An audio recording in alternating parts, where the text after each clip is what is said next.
السلام عليكم ورحمة الله وبركاته. اللهم صل وسلم وبارك على سيدنا محمد وعلى آله وأصحابه أجمعين. ازيكم يا حبايبي، عاملين ايه؟ يا رب تكونوا بخير وبأفضل صحة وأحسن حال. النهارده جايه لكم بيوم جديد وفيديو جديد، بس قبل ما نبدأ الفيديو بتاعنا يا ريت تنزل تحطي لي اللايك والشير والاشتراك في القناة وتفعيل الزر الأحمر اللي تحت الفيديو وتدوسي على كلمة الكل عشان كل ما نزل الفيديو تتفرجي عليه ويوصل لك إشعار بيه. ويلا كده نبدأ كده ونشوف تفاصيل الفيديو ونشوف الروتين. النهارده روتين جامد كده حماسي كده هيشجعك بإذن الله، بس خليكي معايا للنهاية وشوفي انا هبدأ ازاي وهعمل ايه. فزي ما انتوا شايفين كده يا حبايبي، اول ما دخلت واول ما صحيت كده من النوم طبعا فطرنا، عملت لي كوباية شاي وقلت يلا اتشجع كده وادخل طبعا على المدخل بتاع السلم، لان المدخل ده طبعا بيدخل منه ناس، فلازم كده نرش البيت كده ونخليه لاستقبال الضيوف. فلازم كده اول حاجة تعمليها تعملي طبعا الخوارج بتاعة البيت زي مدخل البيت والشارع حتى بتاع البيت والسلم بتاع البيت، تنظفيهم كده. لو انت بيدخل عليك ضيوف كتير لازم اول باول كده كل يوم اللي انت تصحي من النوم تظبطي الدنيا اول ما تصحي كده، وتكنسي الشارع وتكنسي طبعا المدخل بتاع البيت علشان طبعا تكوني جاهزة لاستقبال اي ضيف يدخل عليك. ما تتلهوجيش كده اول ما تشوف الضيوف وتجري حوالين نفسك كده. فلازم كده عوايد زمان، ايام زمان، ايام جدنا وجدودنا زمان، كان اول ما الناس بتصحى من النوم تملى الزير، تشطف القلل، تغسل كل حاجة، تظبط الشارع، ترش الشارع بالمية. ده ايام زمان وعوايد زمان ما فيش احسن منها. فلازم كده كل يوم تكنسي كده الشارع بتاعك كنسة كده خفيفة، يعني ما تجيبيش من الاخر، لا اللي انت تجيبي من الاخر وتجيبي من الاعماق دي خليها كل اسبوع. بس كنسي كده كل يوم المدخل بتاع البيت والشارع كده من قدام البيت كده، مش الشارع كله طبعا، لا الحيز اللي ماسك بيتك كده، وترشيه كده وتخلي ريحته جميلة جدا جدا. ولو انت زرعة زرع برضو اسقيه كده، لان الزرع لما بيتسقي بيطلع ريحة كده جميلة. فزي ما انتم شايفين انا دخلت طبعا على المدخل وكنست الحوش كده كنسة كده، مش الكنسة التقيلة، لا كنسة كده اللي انا لميت الزبالة على ناحية. فزي ما انتم شايفين ده الحوش او الجنينة بتاعتي اهي، بسيطة خالص، وكنستها كنسة خفيفة كده وكومت الزبالة في ركن وبلمها في شكارة وبعد كده ارميها في الزبالة لحد طبعا ما اي بتاع زبالة يعدي نرميها في عربية الزبالة. لو انت ما عندكيش اي عربية زبالة بيكون في اماكن كده بترمي فيها طبعا الزبالة. شايفين شجرة الجوافة؟ دي شجرة جوافة اهي، وده طبعا الشجر التاني لسه ما طرحش اي حاجة، ما فيش الا الباباز والجوافة والليمون. شايفين بقى؟ فديت يا حبايبي الجنينة البسيطة بتاعتي زي ما انتوا شايفين كده، او الحوش بتاع البيت، حوش بسيط خالص. تعالوا بقى ندخل كده. ادي بير السلم بعد ما كنسته اهو، او المدخل بتاع السلم. بقفل طبعا البوابة وبدخل بقى اشوف ورايا ايه. فتعالوا كده ندخل على المطبخ ونشوف احنا ورانا ايه. زي ما انتوا شايفين ادي كان باقي شوية شاي بسيطة خالص، دي اللي انا شربتها الصبح. وبعت جبت كيسين سكر وورقة شاي. بنحب شاي الكابوس جدا جدا لانه بيظبط معاكي من اول معلقة، فبيظبط معاكي. لكن في شاي العروسة ده غش طبعا، وبقى لو حطيتي 3 معالق ما يظبطش معاكي بسهولة. فزي ما انتوا شايفين دخلت كده على الحوض، لميت المواعين بتاعتي اللي انا كنت غسلاها وسايباها تتصفى، وبلمهم كده وباخدهم طبعا على ضرفة المطبخ وارصهم في كل حاجة في مكانها. وباجي بقى اقف على الحوض اشوف انا هعمل ايه، وننجز كده يومنا مع بعض، وان شاء الله الروتين يعجبكم وينال رضاكم كده. بس لو وصلت معايا لحد هنا في الفيديو اوعي تنسي يكون تحطي لي اللايك والشير والاشتراك في القناة وتفعيل الزر الاحمر اللي تحت الفيديو، وتدوسي على كلمة الكل عشان كل ما نزل فيديو تتفرجي عليه ويوصل لك الشعر بيه. وما تنسينيش في دعوة حلوة كده من قلبك لأختك، دعوة حلوة كده بصالح الأعمال، ونصلي على رسول الله. اللهم صل وسلم وبارك عليك يا حبيبي ويا شفيعي يا رسول الله.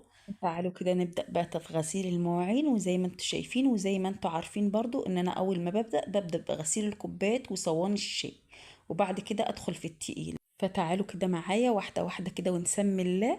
وزي ما انتوا شايفين كده دخلت طبعا على الكوبايات والصواني اللي انا حاساها ان هي مش متوسخة، يعني الصينية مثلا فطرنا عليها مش متوسخة قوي، بروح غسلها في البداية. وبعد كده بدخل على الحاجات المزيتة اللي انا عاملة مثلا فيها فول، عاملة فيها بيض، الحاجات اللي هي السلكة هتزفرها. فزي ما انتوا شايفين كده بغسل كل حاجة كده على السريع. وانتوا عارفيني طبعا اللي انا بسرع في غسيل المواعين، يعني حتى لو انا مش مسرعة الفيديو، انا طبعا مسرعة لكم الفيديو جامد جدا، بس انا طبعا بغسل المواعين بسرعة جدا جدا.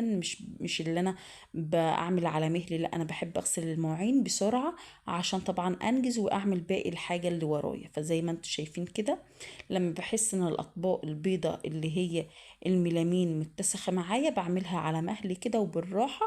ولما بيكون عندي باور او سترس برش عليها كده، لان الاطراف بتاعتها بيكون عليها بقع كده ومش بتتشال معايا اللي لما بدوس عليها بالسلكة وكأني بغسل مواعين اللي هي ألمونيا. فلازم أدوس عليها جامد. ولو انت مستعجلة وعايزاها تخلص معاكي بسرعة، بترش عليها طبعا سترس في البداية وتسيبيها شوية كده لحد ما تنضف، وبعد كده تمشي عليها بالسلك. فزي ما انتم شايفين كده يا حبايبي، انجزت طبعا المواعين وحدي طبعا ال- الحاجات الباقية تلميعة كده برضو على السريع. وجبت طبعا المطبقية اللي انا حطاها على الحوض، كل يوم ويوم كده بغسلها عشان طبعا ما تعملش ريحة تحتها وتعمل ريحة في الصينية اللي بيكون تحتها. فزي ما انتوا شايفين بغسلها كده أول بأول، وبغسل طبعا مكانها، لأني لو طولت عليها بتلاقيها عاملة ريمة كده وبتلاقيها متسخ.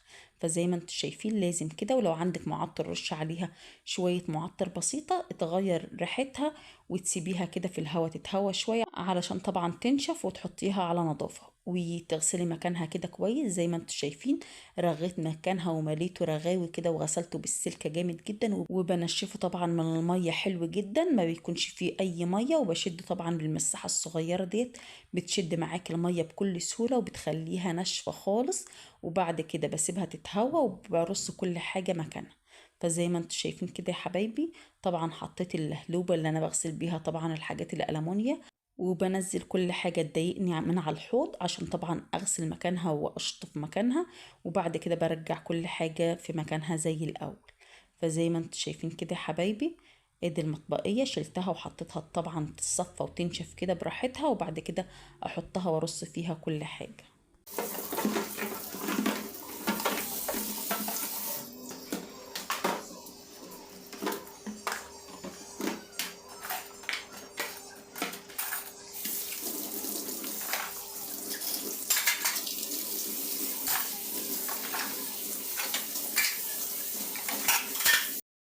فزي ما انتوا شايفين كده يا حبايبي خلصت كل حاجة، وببدأ طبعا ان انا اشطف كل حاجة معايا. وزي ما انتوا شايفين كده، ايد بتسلم ايد، يعني ايد بشطف بيها وايد بتحط طبعا على المطبقية اللي هي متعلقة.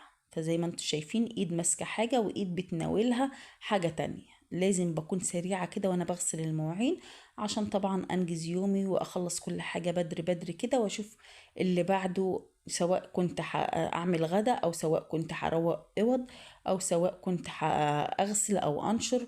فلازم كده تنجزي يومك بدري بدري. فزي ما انتوا شايفين غسلت طبعا الرخامة، وببدأ طبعا ان انا امسح كل الرغاوي اللي على الرخامة واشدها كده، واسيب الرخامة طبعا تنشف معايا بكل سهولة. والحلة اللي على جنب ديت انا كنت مخمرة فيها، يعني كنت طبخة فيها رز وحطيت فيها شوية مية تخمر علشان طبعا ت... تبوش معايا بكل سهولة وادعكها بكل سهولة. فزي ما انتوا شايفين كده يا حبايبي خلصت المواعين، وهروح طبعا على البوتاجاز ادعكه كده واديه دعكة حلوة والمعه، بحيث يكون انا طالعة من المطبخ بتاعي نظيف ومفيهوش اي غلطة، وريحته طبعا جميلة كده وريحته كلها صابون. فزي ما انتوا شايفين كده يا حبايبي بدعك طبعا الحوامل ديت على البوتاجاز، لانها طبعا مش متسخة قوي. فانا قلت المعها كده على السريع، بحيث لو عليها زيوت او اي حاجة تنزلها كده. وعلشان طبعا ما بهدلش معايا الرخامة تاني، كفاية ان انا هشطفهم في قلب الحوض وخلاص على كده. بعد كده بدخل على البوتاجاز. فزي ما انتوا شايفين كده بديه طبعا رغوة حلوة كده، وبكب عليه كمية صابون حلوة عشان طبعا يلمع معايا ويرغي معايا. مش اللي انا احط ريحة صابون واخليه يجير، لا، اخلي الصابون كده في شويه ميه كده وادوبهم واروح كباه طبعا على البوتاجاز، ادي لمعه بقت من جوه ومن بره. الدواخل بتاعته ديت بيكون طبعا وقع فيها رز، وقع فيها شاي، وقع فيها اندومي لو انت بتعملي اندومي. فبعد كده بقت بجيب قماشه كده وابدا طبعا ان انا انشف كل الميه اللي عليه وكل الصابون اللي عليه. واختاري معاكي قماشة او فوطة يكون بتلم معاكي الصابون والمية، ما تختاريش قماشة كده يكون اللي هي بلاستيك ما تلمش معاكي اي حاجة وتتعبك في المسيح. لازم كده القماشة يكون قطيفة او يكون قطن. فزي ما انتم شايفين بتلم معايا كمية الصابون حلوة جدا جدا جدا، وانا بستخدمها على طول. لو تلاحظوا هي معايا في كل حاجة، بتلم معايا كل حاجة وبتلمع معايا كل حاجة من الاعماق. فزي ما انتم شايفين كده خليت البوتاجاز ينور. وزي ما انتم شايفين بقى هبدأ اللي انا ارص طبعا العيون اللي انا غسلتها واللي انا حسيت ان هي كانت متسخة. فزي ما انتم شايفين كده يا حبايبي برص كل حاجة، وطبعا بسيب الحوامل على الرخامة تتصفى براحتها، وبعد كده في الاخر خالص في الفينش خالص بروح طبعا حطهم على البوتاجاز، بس بسيبهم يصفوا المية الاول علشان طبعا ما ينزلوش المية بتاعتهم على البوتاجاز. وزي ما انتم شايفين الارضية متسخة ازاي ومتبهدلة وحالتها ما يعلم بها الا ربنا. فهجيب طبعا المقشة وابدأ طبعا ان انا اكنس الارضية واظبط الدنيا. بس كان عندي في الاول صابون كده محطوط على الارض، فقلت طبعا عشان افضي الارض افضي الصابون ده في العلبة بتاعته. فزي ما انتم شايفين كده بفضيه كده واحدة واحدة كده. طبعا انا بحب املى العلبة ديت كلها تكفي معايا زي ما تكفي، وقت ما قبل ما تفضى يكون باقي ربعها كده او نصها، اجيب طبعا صابون واحطه فيها. فزي ما انتم شايفين كده يا حبايبي فضيت الصابون، وبلم طبعا كل الاكياس اللي انا فضيتها في الكيس بتاع الصابون الاسود، وبعد كده برميه في الباسكت وبشطف الجردل ده من بره كده ومن الغطا كده بشطفه وبنزله طبعا على الارض. انا عملت الحركه ديت طبعا علشان افضي معايا الارضيه، علشان طبعا اديها مسحه واديها كنسه كده حلو. فكان عامله الاكياس كان عامله لي كركبه على الارض. فزي ما انتم شايفين جبت المقشه وقلت اكنس كده والملم طبعا بالمقشه كده الفتافيت اللي واقعه على الارض كده زي ما انتم شايفين، لان طبعا لما بنيجي نغسل البوتاجاز بيكون عليه فتافيت بقى ووحده مكرونه وما اعرفش ايه، فممكن يكون واقع منك حاجات غصب، فلازم كده تشيليها كده بالمقشه وبعد كده تجربي ان انت تمسحي. فزي ما انتم شايفين حطيت دوني على المساحه ديت او الشرشوبه ديت وشويه برسيل كده جل، وبدات طبعا ان انا امسح كده وامسح الزوايا وامسح طبعا تحت البوتاجاز في اماكن. طبعا بقفل الكاميرا علشان طبعا اعرف امسحها معاكم، لان مش كل حاجه بتبان في التصوير. فزي ما انتم شايفين كده في اماكن معينه لازم طبعا اظهر فيها وابان، واجيبها كده من تحت طبعا البوتاجاز، من تحت طبعا التربو، من ورا الانبوبه. ففي اماكن كده لازم الواحد يوقف الكاميرا ويعملها. فزي ما انتم شايفين كده يا حبايبي لو وصلت معايا لحد هنا في الفيديو اوعوا تنسوا اللايك الجميل اللي بيرفع الفيديو معانا، والاشتراك القمر اللي هيخليكي تنضمي لعيلتنا الجميلة. وبإذن الله الروتينات تعجبكم، ولو حابين أعمل لكم أي نوع روتين قولولي عليه فوق السطح او الجنينة البسيطة بتاعتي اللي انت شفتوها في اول الفيديو نعملها كده وننظف تحت الزرع. قولولي برضو على اي نوع فيديو انتوا عايزينه، او نشقلب المطبخ او الغرف. قولولي برضو انتوا حابين ايه. او طبعا انا كان عندي فراخ فوق السطوح، فلو عايزيني طبعا انضف السطوح معاكم مفيش اي مشكلة. فزي ما انتوا شايفين كده يا حبايبي البوتاجاز بتاعي بقى بينور اهو. هرص بقى كل الحوامل بتاعته عليه كده زي ما انتوا شايفين. فاهو يا حبايبي رصيت كل حاجة، وزي ما انتوا شايفين المطبخ مش طلعت منه الا وهو فلة شمعة منورة، بقى بيبرق وريحته بقت نظيفة جدا جدا. شايفين الهدوء والنظافة بقت بتتكلم عن نفسها. شايفين البوتاجاز بقى بينور وبيلمع ازاي. لمعت طبعا الارضية وبقت فلة. لمعت طبعا المطبقية معاكم في اول الفيديو وحطيتها اهي وظبطت عليها كل حاجة انا بستخدمها. وزي ما انتم شايفين المطبخ بقى بينور ازاي. شايفين السيراميك بقى تحفة شمعة منورة. وبهنا يا حبايبي بيكون وصلت معاكم لاخر الفيديو. يا ريت لو عجبك الفيديو ما تنسينيش في اللايك والشير والاشتراك في القناة وتفعيل الزر الاحمر اللي تحت الفيديو، وتدوسي على كلمة الكل عشان كل ما انزل فيديو تتفرجي عليه ويوصل لك اشعار بيه. والى اللقاء في فيديو اخر، والسلام عليكم ورحمة الله وبركاته.